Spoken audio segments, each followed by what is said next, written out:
Hello and welcome. Every so often, a book comes along that doesn't just talk about a subject, it completely changes how we experience it. That's exactly what we're digging into today.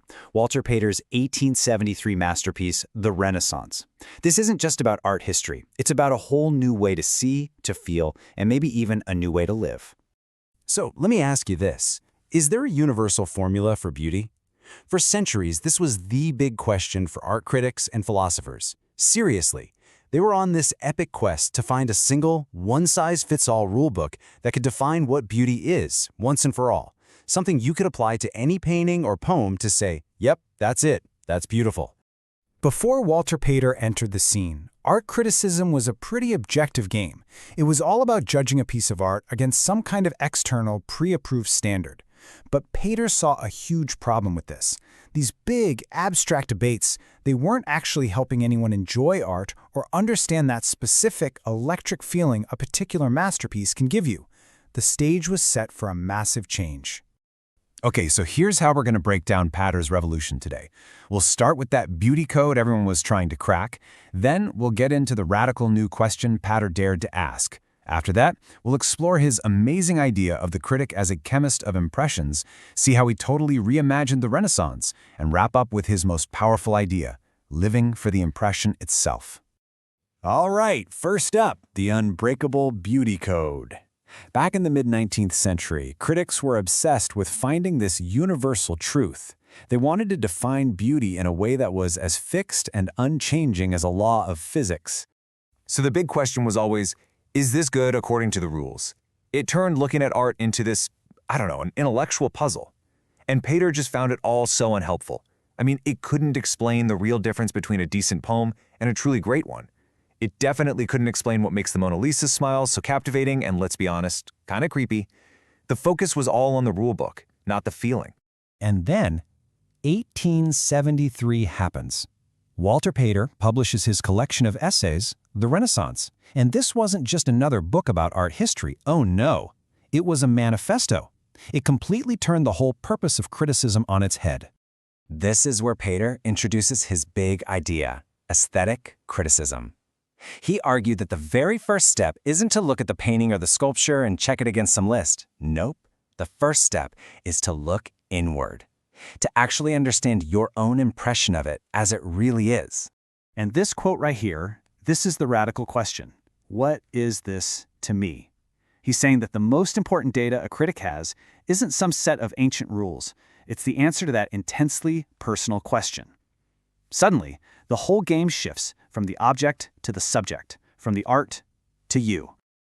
So if criticism is all about understanding your own impression, how do you actually do that? Well, Pater came up with this brilliant analogy. He reframed the critic not as a judge with a gavel, but as a kind of scientist in a lab.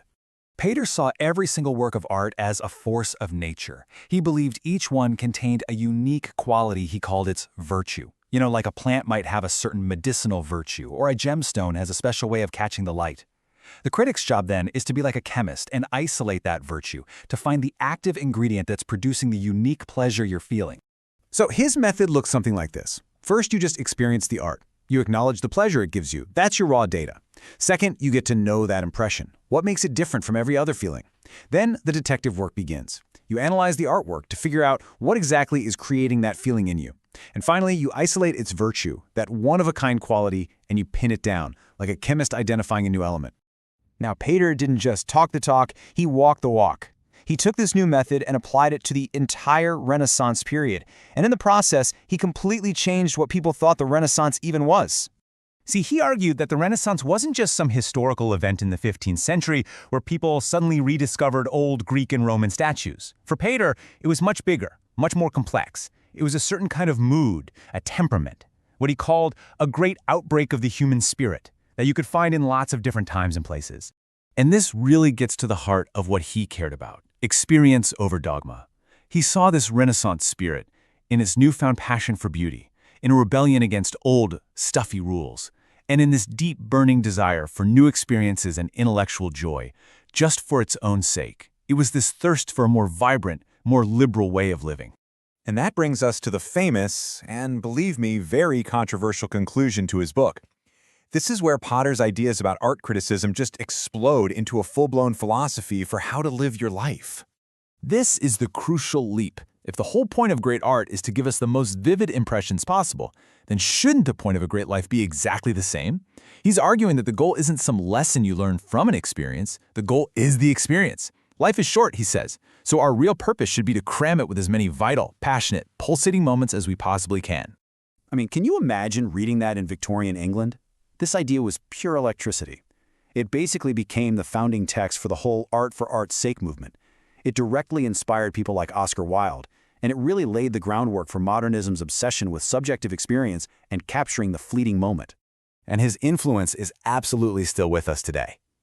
Pater's philosophy is really a call to action, to become a connoisseur of your own life. It's almost like a 19th century version of mindfulness, a demand to be present, to notice the richness of the moment. You could even argue it's the philosophical ancestor of our modern experience economy, where we value doing things more than owning things. He's asking us to pay attention and actively seek out the moments that make us feel the most alive. So you see, Pater's revolution wasn't just about art, it was about awareness. He taught us to stop asking, what are the rules, and start asking, what does this do to me? By turning criticism into a search for sensation, he turned life itself into a potential work of art. And he left us with a pretty powerful and enduring question to answer for ourselves. This is for entertainment and educational purposes only.